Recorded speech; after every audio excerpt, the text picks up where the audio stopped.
Saat keluarga mengambil foto keluarga, Michael O'Hare diadopsi oleh keluarga ini dan hanya melihatnya saja. Pada titik ini, sang ibu mengajukan ide untuk memanggil Michael untuk berfoto dengannya. Michael.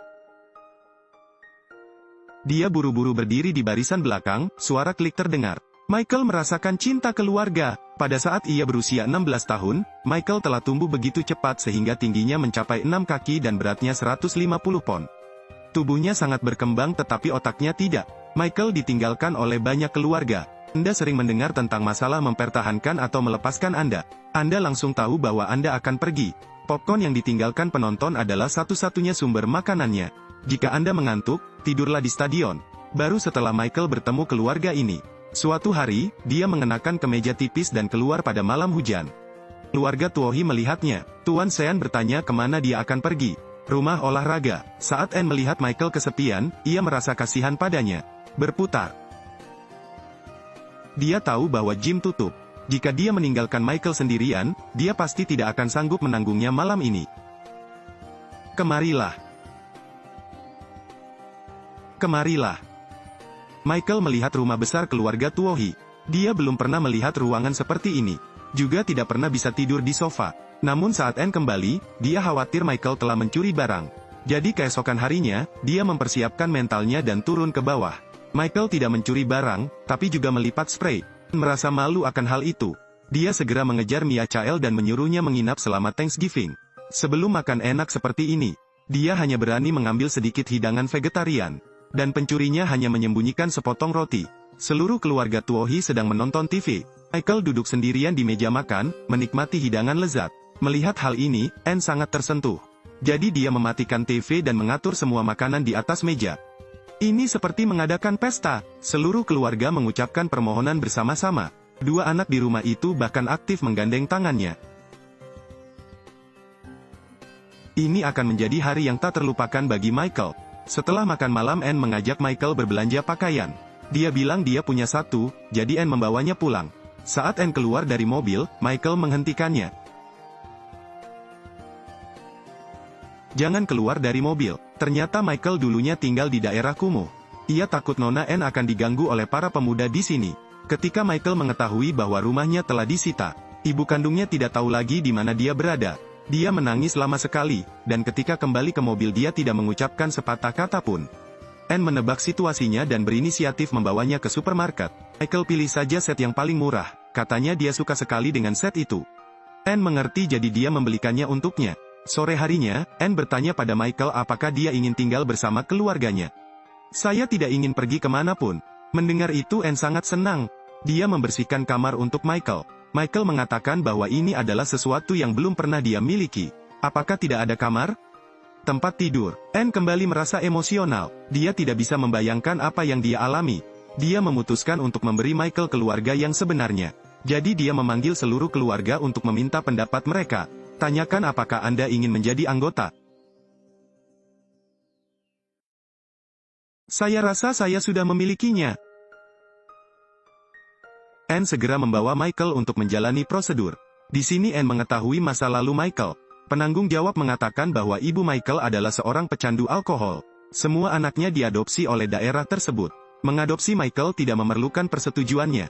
Tapi Anne tetap datang menemuinya. Ketika dia mengetahui bahwa Michael diadopsi, dia menangis. Maka Anne resmi menjadi ibu Michael. Suatu hari, Michael berkata ingin mengikuti tes SIM. Karena Anda tidak punya surat-surat. Permintaannya selalu sangat sederhana. Saat mengambil foto, Anne memanggil Michael untuk keluar dan berfoto bersamanya. Ia bahkan mencetak foto itu di kartu Natal. Adopsi ini menyebar dengan cepat. Ayah Anne juga mengingatkannya untuk berhati-hati terhadap orang kulit hitam. Bahkan teman-temanku pun mulai penasaran. Katakan apakah itu karena Anda berniat menggalang dana untuk amal atau tidak? Mereka ingin berinvestasi bersama. Bahkan ada yang khawatir dengan putri sulung Anne. Ini adalah pertama kalinya Anne melihat sifat mereka. Aku merasa malu pada kalian, gadis-gadis. Sesampainya di rumah, Anne menanyakan pendapat Putri Collins. Meskipun Collins tidak keberatan, dia tidak terlalu senang. Rumor tersebut sangat mempengaruhi Collins. Namun keesokan harinya Collins melihat Michael mendorong ayunan tersebut. Dia merasa Michael seharusnya diperlakukan lebih lembut oleh dunia ini. Agar tidak menimbulkan masalah, Michael menjaga jarak dari Collins. Tapi Collins tidak lagi peduli. Dia memberitahu seluruh dunia bahwa Michael adalah keluarganya. Ada apa? Semua orang harus duduk dan belajar bersama. Tak lama kemudian, Michael mendapatkan SIM-nya. Ayah Sean memberinya kejutan, sebuah mobil baru yang cantik. Adik laki-laki junior meminta Michael untuk mengajaknya keluar mencari udara segar. Di saat seperti ini sering terjadi kecelakaan. Anne berlari masuk dan beruntung junior tidak terluka parah. Polisi merasa sangat bingung. Biasanya, kantung udara pengaman akan keluar saat kecepatan melebihi 200 km per jam. Namun junior hanya mengalami goresan kecil, dan ini sungguh sebuah keajaiban. Namun tidak banyak keajaiban di dunia ini. Ketika Anne pergi untuk menghibur Michael, dia melihat lengannya berlumuran darah. Ternyata pada saat itu juga, Michael memblokir tabrakan dengan airbag, membiarkan dirinya menanggung semua kerusakan. Anne pergi memeriksakan Michael ke psikologis. Mengetahui bahwa rasa perlindungannya hampir mencapai nilai sempurna. Misalnya saja saat dia tidak mengizinkannya turun dari bus di daerah kumuh.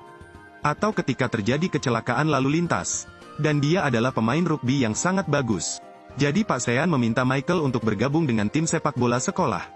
Lihat Michael, dia bisa membawa 4 tas sendirian. Sang pelatih menilai Michael punya kualitas hebat. Namun begitu memasuki lapangan, bintang tersebut jatuh ke tanah.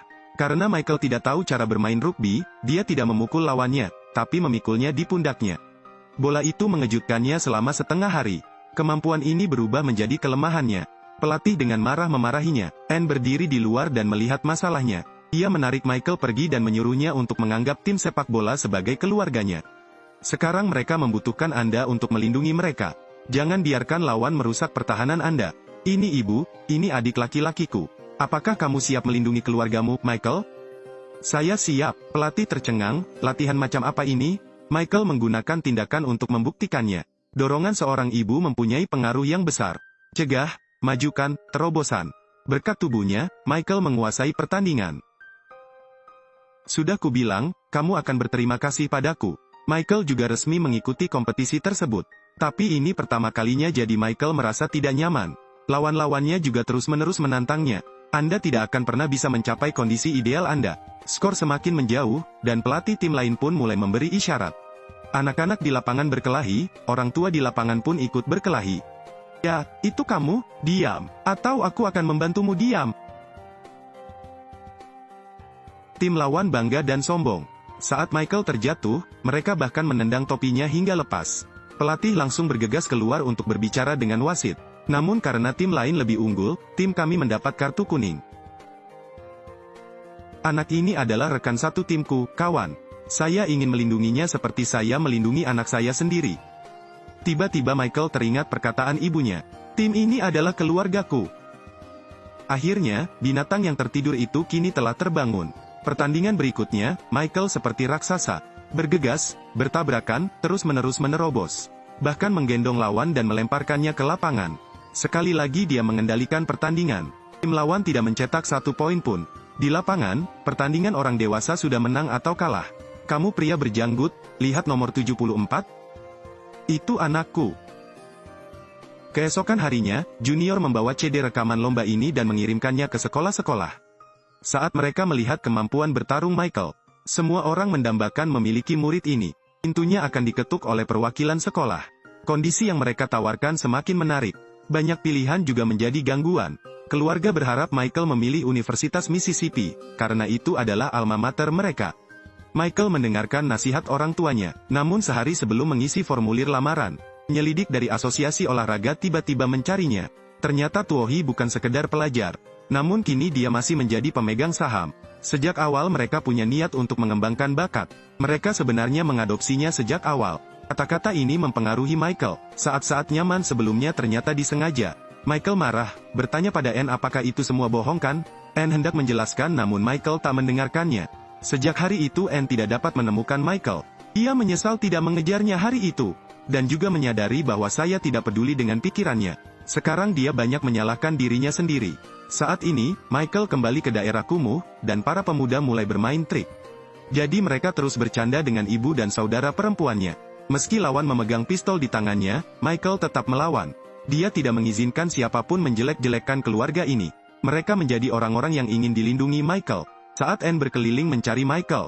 Michael, Mama. Baru kali ini Michael menelpon ibu Anne. Setelah menemukan Michael, Anne langsung meminta maaf padanya. Apakah Anda memilih Universitas Mississippi atau tidak? Apakah Anda bermain rugby di masa depan atau tidak, Anda tetaplah anak Nona Ann. Michael memutuskan untuk memilih sekolah Mississippi, tidak ada yang bisa menggoyahkannya lagi. Di hari pertama sekolah, Ann tak menunjukkan kegembiraan apapun. Bagaikan ibu yang mengantar anaknya ke sekolah, dia merasa bahagia sekaligus tidak berdaya. Namun Michael memahami pikiran ibunya, dengan lembut dia mengetuk kaca jendela mobil. Aku ingin pelukan. Film berakhir, selamat tinggal dan sampai jumpa lagi.